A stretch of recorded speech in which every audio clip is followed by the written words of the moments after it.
불의의 교통사고로 먼저 하나님 곁으로 떠났던 저의 아주 절친했던 친구 중에 고 최희동 목사라고 하는 사람이 있었습니다. 32살의 젊은 나이에 먼저 하나님의 부르심을 받고 하나님 곁으로 돌아간 그 친구가 세상 떠나기 바로 전날 그의 일기장에 남겨진 시 한 편이 오늘 말씀의 제목이 되겠습니다. 그 친구가 이런 글을 남겨주고 있습니다. 나는 부름받은 걸레입니다. 이런 시였는데 여러분 한번 이 시를 한번 좀 살펴보시기를 바랍니다.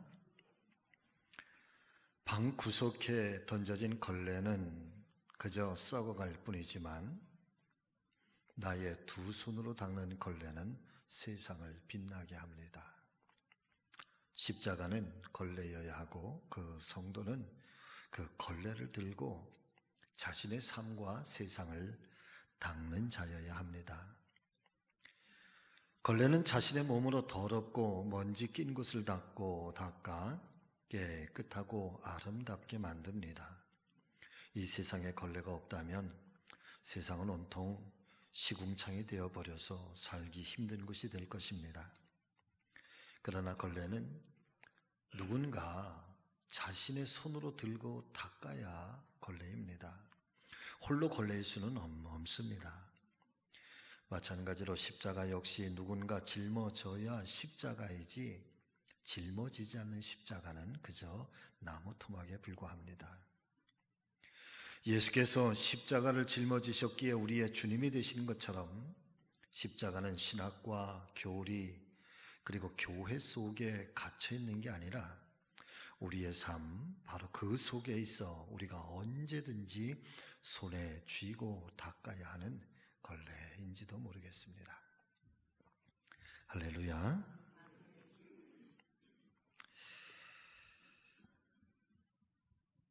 온양에서 목회를 하던 이 친구가 그만 그 사거리에서 주차를 하고 있는데 신호를 대기하고 있는데 건너편에서 트럭이 그냥 신호를 무시하고 하면서 이 친구한테 그냥 달려들어서 그냥 현장에서 세상을 떠났는데 하필이면 그 친구가 바로 그 일을 당하기 바로 전날 저녁 때 일기 속에 나는 하나님 앞에 부름받은 걸레입니다 라고 하는 이 시를 남겨놔서 이 친구의 장례식 때에 참 많이 숙연하고 많이 울었던 기억이 납니다.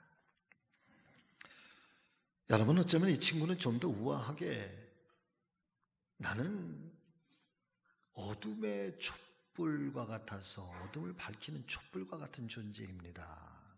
그리스도인은 촛불과 같아야 합니다 라고 하면서 자기 자신을 태워서 어둠을 밝히는 이 촛불처럼 자기의 희생과 자기 헌신의 삶을 그렇게 아름답게 노래를 하고 표현을 할 수도 있었을 것입니다.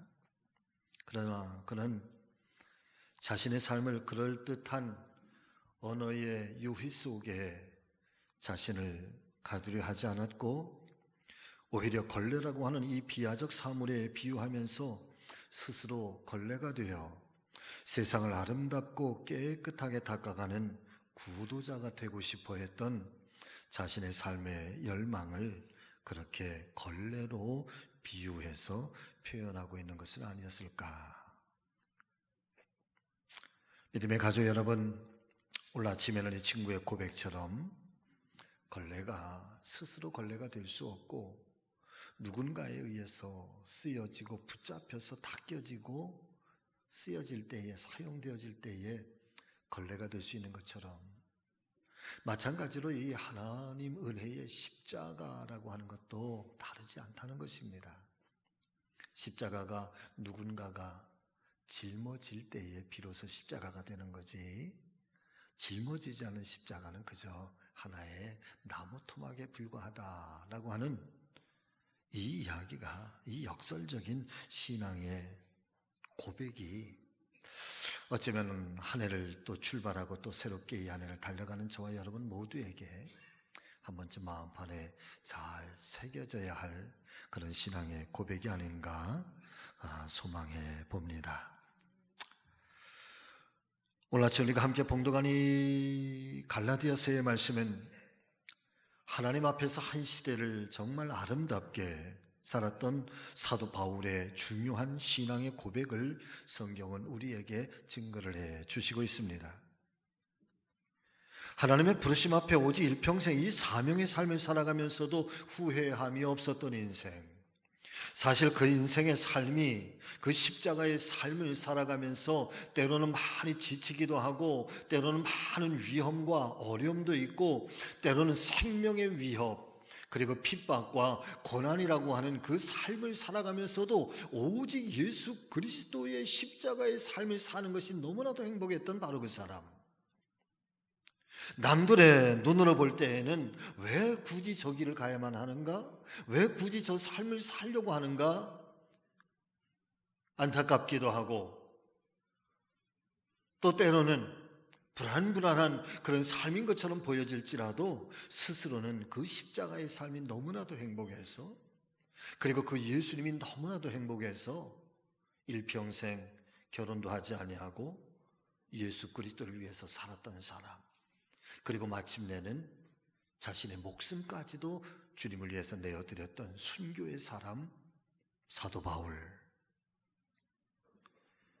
저는 오늘 이 아침에 그 바울을 통해서 2월의 첫 번째 주일 다시 한번 하나님의 부르심 앞에 저와 여러분들의 믿음의 의미를 다시 한번 새겨보고 또 성찰해보고 또 새롭게 힘차게 출발할 수 있는 은혜의 기회가 되실 수 있기를 우리 주님의 이름으로 간절히 축원을 드립니다. 자, 오늘 말씀을 통해서 깨닫게 되는 은혜는 무엇이겠습니까?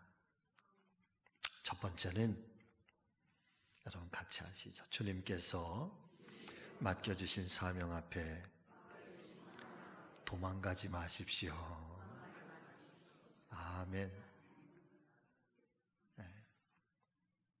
원고를 작성해서 오늘 아침에 다 원고를 넘길 때까지만 해도 주님 주신 사명 앞에서 도망가지 마세요. 그랬다가 도망간다라는 말이 제가 조금 강한 것 같아서 일부 예배 때는 물러서지 마세요 그랬는데 또 일부 예배 끝나고 나니까 안 되겠어. 그래서 두 개를 다 쓰는 거예요. 도망가지 마세요. 물러서지 마세요. 사랑하는 우리 성도 여러분, 그리스도인은요 십자가의 삶을 사는 사람들이에요. 주님께서 주신 사명 앞에 도망가지 마시기를 주의 이름으로 축복합니다. 자, 오늘 이 갈라디아서 2장 20절 전반부의 말씀인데 우리 한번 좀 같이 읽어보실까요? 내가 그리스도와 함께 십자가에 못 박혔나니 그런즉 이제는 내가 사는 것이 아니요 오직 내 안에 누가 사시는 것이라? 나의 주님께서 사시는 것이다. 나는 주님과 함께 십자가에 못 박혔다. 오늘 이 아침에 이 종이 사랑하는 우리 성도님들께 간곡하게 부탁드리고 싶은 말씀이 있습니다. 그것은 바로 오늘 사도 바울의 고백처럼 하나님께서 나에게 맡겨주신 이 사명이 도대체 뭘까? 나의 영혼이 깨닫고 내 영혼이 응답해야 될 그 주님의 부르심과 그 사명 앞에서 사랑 믿음의 가족 여러분, 스스로 물러서거나 도망하지 않게 되시기를 간절히 바랍니다.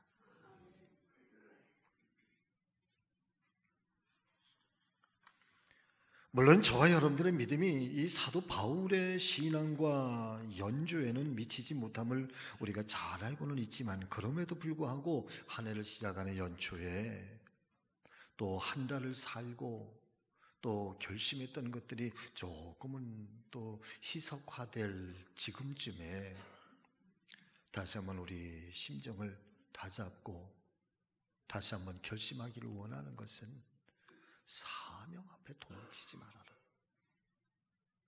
하나님의 부르심 앞에 도망가지 말아라. 당당하게 그 사명 앞에 마주대하고, 우리가 연약하면 하나님께서 도와주실 것이고, 나의 지혜가 부족하면 하나님 앞에 엎드려서 하나님 이 사명을 감당할 수 있는 지혜를 나에게 달라고 기도하면서 하나님의 말씀을 내 신앙의 거울처럼 삼고, 사랑의 믿음의 가족 여러분들이요, 올 한 해 바울처럼 십자가의 삶을 사는 우리 모두가 되실 수 있기를 주의 이름으로 축복합니다. 다시 한번 오늘 바울을 통해서 우리에게 들려주시는 이 말씀을 한 번만 더 새겨보고 그렇게 이 2020년을 출발하실 수 있기를 간절히 바랍니다. 여러분 같이 해보실까요? 내가 그리스도와 함께 십자가에 못 박혔나니 그런즉 이제는 내가 산 것 아니요 오직 내 안에 예수께서 사시는 것이라. 아멘.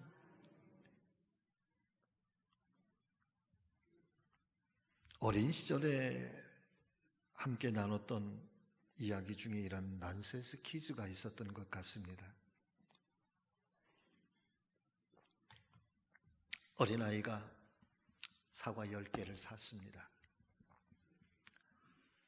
얼마나 맛있어 보이는지 빨간 사과를 10개를 사다 놓고 이 아이가 허겁지겁 먹었는데 3개를 먹었습니다. 이제 사과가 몇 개가 남았을까요? 10개 중에 3개 먹었으니까 사과 몇 개 남았죠? 7개. 착한 분은 다 7개라고 그래. 넌센스 퀴즈. 마음이 조금 다르게 생각하는 사람은 정답은요 3개랍니다. 3개. 왜 3개예요? 그랬더니 먹는 게 남는 거잖아 그러더라.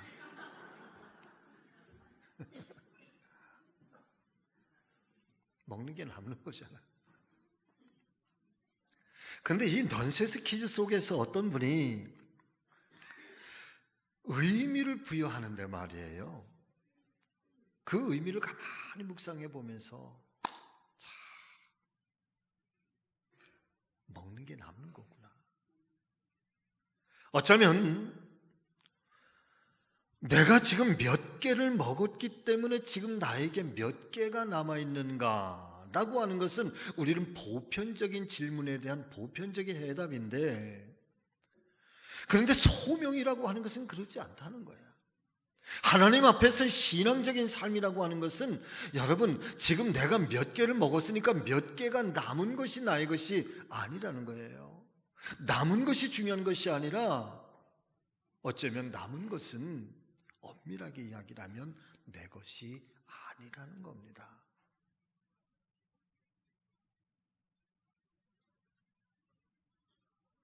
조금은 바꿔서 말씀을 드린다고 한다면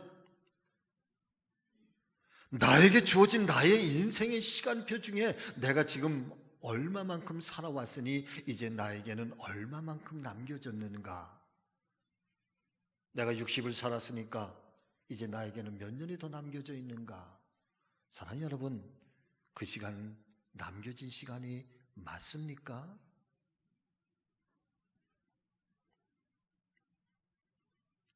내가 이만큼 일을 만들어 왔는데 아직도 해야 될 일이 이만큼 남겨져 있는데, 그러면 이것은, 이 해야 될 일이 남겨져 있는 것은 여러분 그것은 내 것이 되는 겁니까? 아니라는 거죠.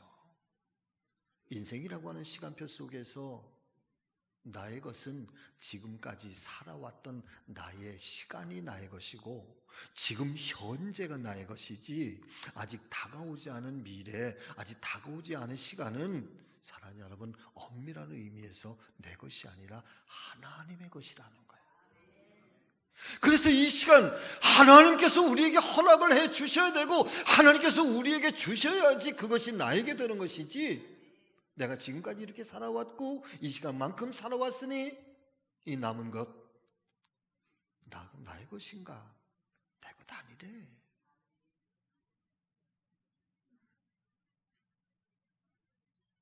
그렇기 때문에 하나님의 사람에게는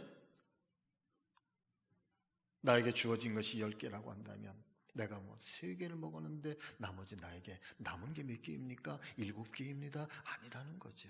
먹은 것만 내 것이라는 거야.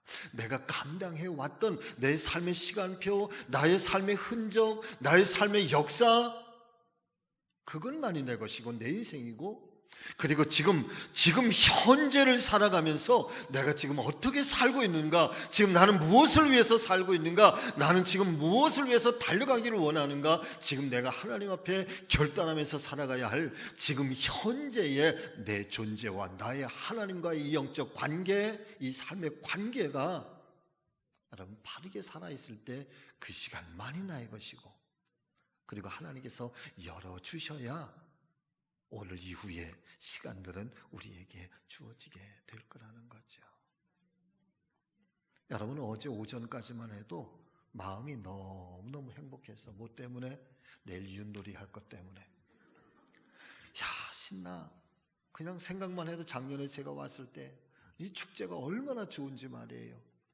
그런데 갑자기 어제 과정고시 자격심사 우리 교회에서 모였는데 어떤 분이 딱 들어오시더니 부천에 드디어 뚫렸다는 거야.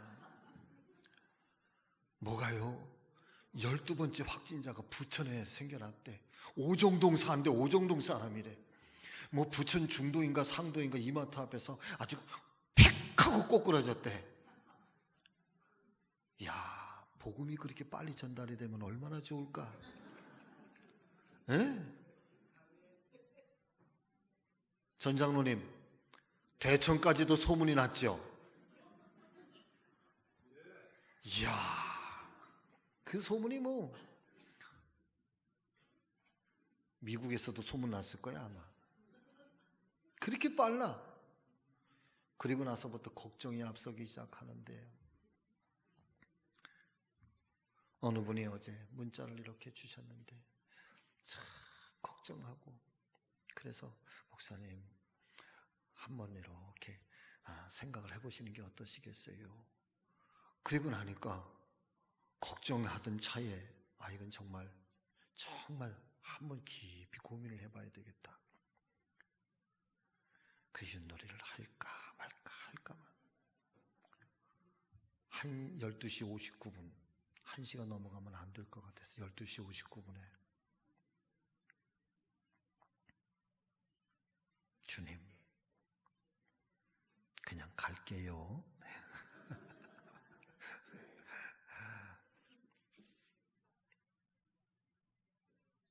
사랑하는 여러분, 어느 한 시점도 우리의 심령이요, 하나님께서 도와주시지 않으면 평강할 수가 없어요. 남의 이야기처럼 느껴지다가 부천이라고 하는 이름 딱 뜨는 순간부터 걱정이 밀려오기 시작하고,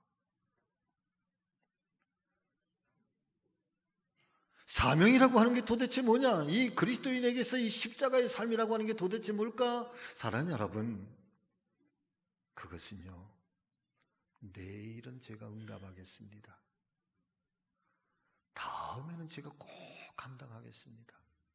오늘은 제가 이 일을 마치고 주님 조금만 기다려주세요. 주님의 일은 제가 내년부터 하겠습니다. 아닙니다.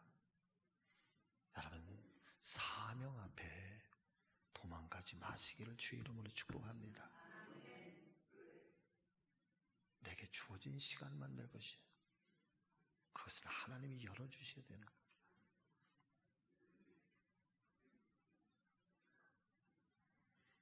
이현주 목사님 책 이야기 중에 벌과 나비, 문답이라고 하는 짧은 글이 하나 있는데, 오늘도 이 글도 좀 제가 소개를 좀 해드릴게요. 좀 띄워줘 보세요.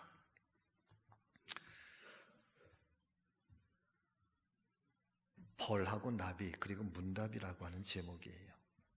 벌도 나비도 같은 꿀을 먹고 사는데 어째 벌한테는 침이 있고 나비한테는 그런 것이 없습니까?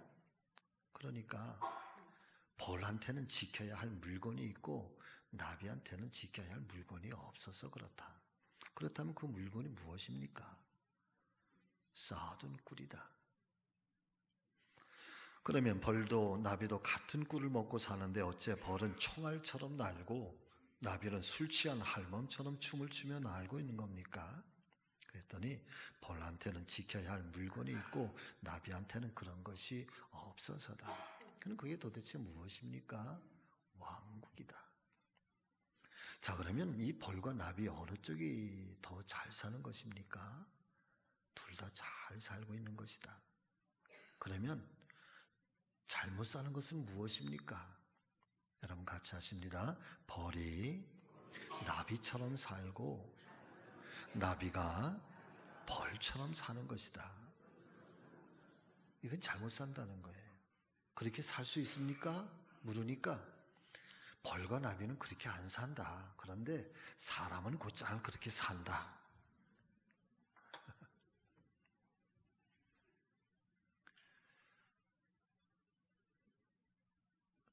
짧은 우화 같지만 아주 굉장히 날카롭게 사람들이 살아가는 삶의 이 양태에 대해서 여러분 날카롭게 찌르는 얘기예요. 바꿔서 말씀을 드리면 그리스도인이 그리스도인처럼 살면 잘 사는 거예요. 예수의 사람이 예수의 사람처럼 살면 잘 사는 거예요. 그러나 예수의 사람이 세상 사람처럼 살면 잘 못 사는 거예요. 그런데 그리스도인들은 곧잘 그렇게 한다.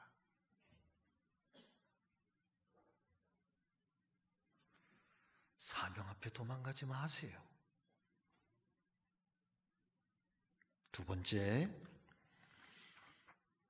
사랑하는 여러분, 어떤 환경 중에서도 믿음 안에서 주님과 하나 되는 삶을 사시기를 바랍니다. 자, 갈라디아서 2장 20절 두 번째 하반절의 말씀인데 우리 한번 좀 같이 읽어보시겠습니다. 시작.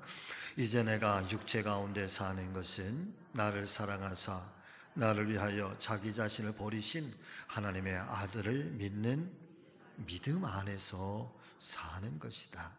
그 앞에 말씀을 보면은 이제는 내가 사는 것 아니요 내 안에 그리스도께서 대신 사시는 것이다. PPT는 준비를 못했는데 그 앞절에 있는 말씀에 보면은 성경은 이렇게 표현을 해놨어요. 우리가 율법을 폐하고 율법을 무너뜨렸다가 다시 그 율법을 다시 살리면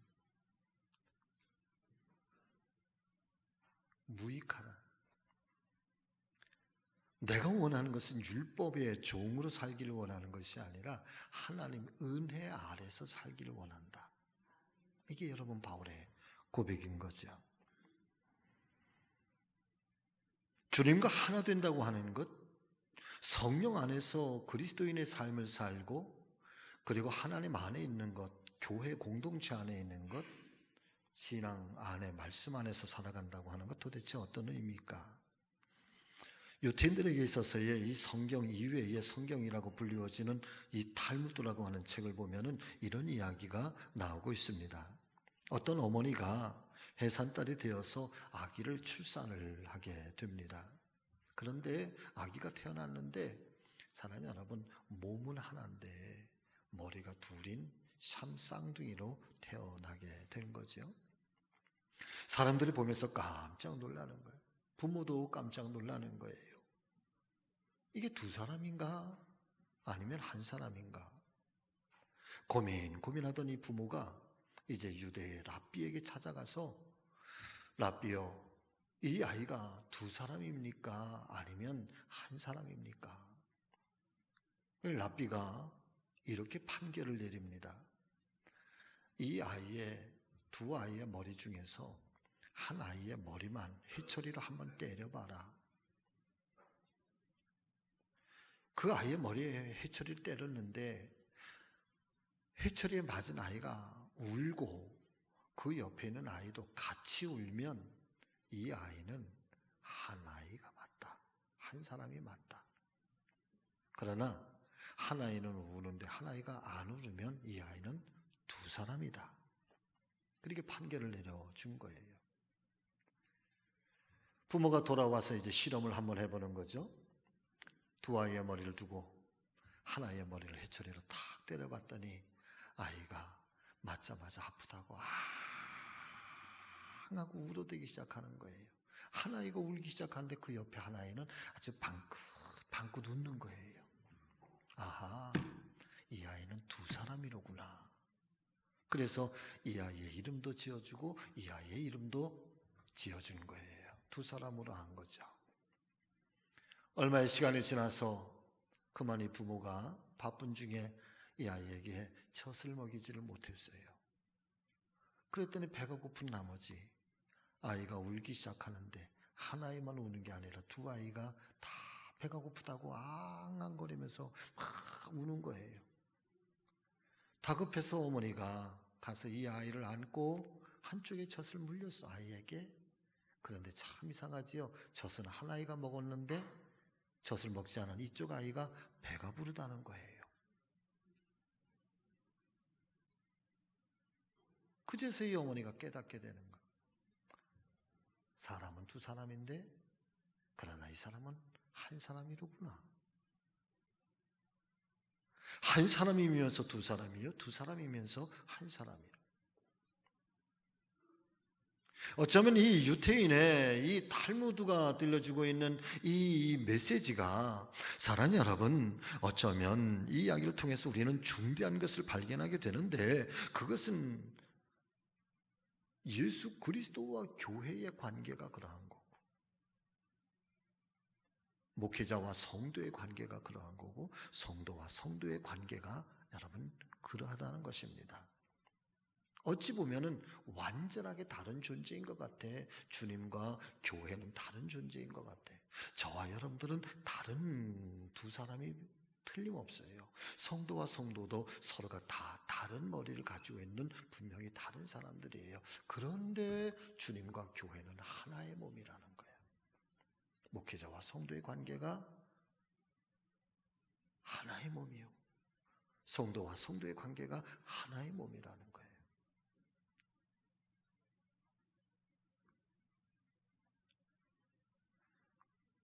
교회가 아프면 주님이 아파하시는 거예요. 주님이 소원을 품으면 그 주님의 소원이 교회의 소원이 되는 거예요. 성도가 아프면 목회자의 마음이 아픈 거예요. 목회자가 병들고 목회자가 깨어지면 여러분들이 아파해 줘야 되는 거예요. 성도 중에 누군가가 슬픈 일을 당하고 교우 중에 누군가가 아픔의 일을 당하면 그 아픔이 고스란히 나의 아픔으로 함께 느껴져야 되는 거예요. 기쁨이 함께 기쁨이 되어지고 그 행복감이 함께 나누어져야 되는 거예요. 이것이 주님 안에서의 하나됨이고, 교회와 성도가 하나됨이고, 하나님과 우리가 하나됨을 성경은 그렇게 우리에게 말씀해 주시고 있는 거예요. 그래서 고린도전서에 있는 말씀을 보니까 성경은 우리에게 이렇게 증거를 해주시고 있습니다. 고린도전서 12장 12절의 말씀입니다. 여러분 같이 읽습니다. 몸은 하나인데 많은 지체가 있고 몸의 지체가 많으나 한 몸임과 같이 그리스도도 그러하니라. 우리가 유대인이나 헬라인이나 종이나 자유인이나 다 한 성령으로 세례를 받아 한 몸이 되었고 또 다 한 성령을 마시게 하셨느니라. 자, 그 다음에 이어지는 말씀 26절과 27절의 말씀입니다. 또 같이 읽습니다. 만일 한 지체가 고통을 받으면 모든 지체가 함께 고통을 받고 한 지체가 영광을 얻으면 모든 지체가 함께 즐거워하느니라. 너희는 그리스도의 몸이요 지체의 각 부분이라. 아멘. 사랑하는 믿음의 가족 여러분, 먼저는 주님과 하나가 되시기를 주의 이름으로 축복합니다. 우리 거룩한 성지 공동체가 우리 주님과 하나 되는, 주님 안에서 또 주님의 거룩한 은혜의 그늘 아래 있는 우리 교회가 되기를 소망해 봅니다. 그리고 주님께서 우리 교회를 기뻐하시고 저와 여러분들의 관계가 그러할 수 있기를 주의 이름으로 소망합니다. 우리 교회와 성도와 성도 사이에 사랑하는 여러분, 이렇게 한 몸, 한 마음, 하나의 기쁨과 하나의 슬픔, 함께 고통을 함께 느끼고 함께 행복해하고 또 함께 비전을 향해서 꿈을 향해서 함께 나아가는 이 하나됨의 축복이, 이 신비함이 우리 모두에게 함께 하시기를 주의 이름으로 축원합니다. 그러기 위해서 사랑하는 여러분, 제 마음속에 이런 생각이 들어요. 세 가지인데, 첫 번째는요, 서로가 서로에게 감동을 주는 분들이 되시기를 바랍니다. 어떤 사람? 감동을 주는 사람. 서로에게 감동을 주는 사람이 되세요. 두 번째는 마음을 움직이는데 사랑으로 마음을 움직이시기를 바랍니다. 그리고 세 번째는 서로에게 존경받는 분들이 되시기를 바랍니다. 첫째는 어떤 분? 감동을 주는 사람. 두 번째는 사랑으로 마음을 움직이는 사람. 세 번째는 존경받는 사람. 그 안에서 오늘 주님께서는 말씀하시는 거죠. 몸은 하나이지만 지체가 여럿인 것처럼 머리는 둘이서 서로 다른 사람 같아도 함께 이 기쁨과 즐거움과 행복을 함께 나누는 두 사람이지만 한 사람이요, 한 사람이지만 두 사람이라. 여러분, 교회는 그런 것 같아요. 말씀을 마치려고 합니다. 아무쪼록 걸레가 홀로 걸레가 될 수는 없고 누군가에 의해서 걸레 쓰여지는 것처럼 여러분, 십자가의 삶도 그러하다는 거예요. 십자가를 내가 짊어져야 십자가지, 짊어지지 않는 십자가는 나무 토막에 불과하다는 것. 올 한 해 십자가의 삶을 사는 우리 모두가 되시기를 예수님의 이름으로 축원합니다. 기도하겠습니다.